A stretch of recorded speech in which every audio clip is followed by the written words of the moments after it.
ഉത്തർപ്രദേശിൽ വരാനിരിക്കുന്ന നിയമസഭാ തെരഞ്ഞെടുപ്പ് പോരാട്ടത്തിന് പുതിയൊരു മാനം നൽകിക്കൊണ്ട് കോൺഗ്രസ് തങ്ങളുടെ കരുനീക്കങ്ങൾ സജീവമാക്കിയിരിക്കുകയാണ്. 2027 നിയമസഭാ തെരഞ്ഞെടുപ്പിൽ പ്രിയങ്ക ഗാന്ധിയെ പാർട്ടിയുടെ മുഖ്യമന്ത്രി മുഖമായി ഉയർത്തിക്കാട്ടാനാണ് കോൺഗ്രസ് കേന്ദ്ര നേതൃത്വം ലക്ഷ്യമിടുന്നത്. ഇതിന്റെ ഭാഗമായി ജനുവരി 12-ന് പ്രിയങ്ക ഗാന്ധിയുടെ ജന്മദിനത്തോടനുബന്ധിച്ച് ഉത്തർപ്രദേശിൽ ഉടനീളം 100 ദിവസത്തെ പരിവർത്തൻ പ്രതിജ്ഞ എന്ന മഹാപ്രചാരണ പരിപാടിക്ക് പാർട്ടി തുടക്കം കുറിച്ചു കഴിഞ്ഞു.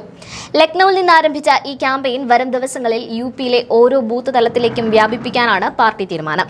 കഴിഞ്ഞ നിയമസഭാ തെരഞ്ഞെടുപ്പിൽ ലഡ് കി ഹൂം ലഡ് സക്തി ഹൂം എന്ന മുദ്രാവാക്യമുയർത്തി പ്രിയങ്ക ഗാന്ധി വലിയ പോരാട്ടം നടത്തിയിരുന്നു. പക്ഷേ തെരഞ്ഞെടുപ്പ് ഫലത്തിൽ വേണ്ടത്ര ചലനം സൃഷ്ടിക്കാൻ പ്രിയങ്കയുടെ പോരാട്ടത്തിന് സാധിച്ചില്ല. വെറും 2 സീറ്റുകളിൽ മാത്രമാണ് അന്ന് കോൺഗ്രസിന് വിജയിക്കാൻ കഴിഞ്ഞത്. എന്നാൽ 2024 ലോക്സഭാ തെരഞ്ഞെടുപ്പിൽ സമാജ്വാദി പാർട്ടിയുമായി കൈകോർത്തതോടെ ഉത്തർപ്രദേശിൽ കോൺഗ്രസ് വലിയൊരു തിരിച്ചുവരവ് നടത്തി. 6 ലോക്സഭാ സീറ്റുകളിലാണ് പാർട്ടിക്ക് വിജയം കൈവരിക്കാനായത്. ലോക്സഭാ തെരഞ്ഞെടുപ്പിലെ മുന്നേറ്റം പാർട്ടി പ്രവർത്തകർക്ക് വലിയ ആത്മവിശ്വാസമാണ് നൽകിയിരിക്കുന്നത്. വയനാട്ടിൽ നിന്നുള്ള ഉപതെരഞ്ഞെടുപ്പ് വിജയത്തിന് ശേഷം പ്രിയങ്ക ഗാന്ധി പാർലമെന്റിലും തെരുവിലും സർക്കാരിനെതിരെ ശക്തമായ നിലപാടുകൾ സ്വീകരിക്കുന്നത് യുപിയിലെ അണികൾക്കിടയിൽ വലിയ തരംഗമുണ്ടാക്കിയിട്ടുണ്ട്. പ്രിയങ്ക പങ്കെടുക്കുന്ന ഓരോ വേദികളിലെയും ജനസാന്നിധ്യം സൂചിപ്പിക്കുന്നതും അതാണ്. രാഹുൽ ഗാന്ധിക്ക് സമാനമായ ഒരു തരംഗം സൃഷ്ടിക്കാൻ പ്രിയങ്കയ്ക്കും സാധിച്ചിട്ടുണ്ട്. പ്രിയങ്കയെ മുൻനിർത്തിയുള്ള കോൺഗ്രസിന്റെ ഈ നീക്കം സമാജ്വാദി പാർട്ടിയുമായുള്ള സഖ്യത്തിൽ തങ്ങളുടെ ബാർഗെയിനിംഗ് പവർ അഥവാ വിലപേശൽ ശേഷി വർദ്ധിപ്പിക്കുക എന്ന ലക്ഷ്യത്തോടെയുമാണ്.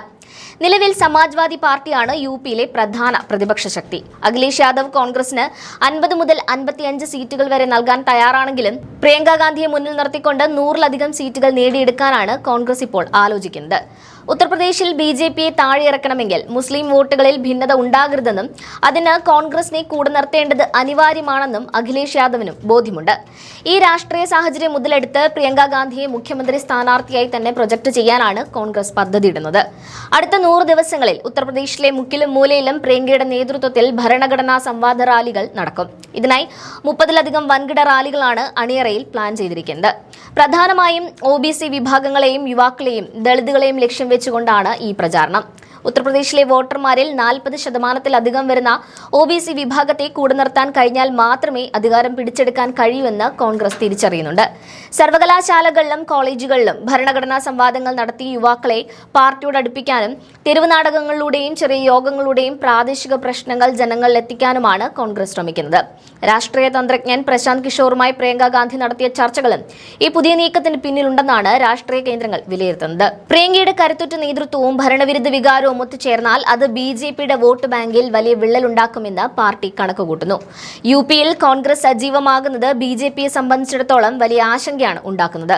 SP കോൺഗ്രസ് സഖ്യം കൂടുതൽ ശക്തമാകുന്നത് തങ്ങളുടെ ഭരണ തുടർച്ചയ്ക്ക് വെല്ലുവിളിയാകുമെന്ന് അവർ കരുതുന്നുണ്ട്.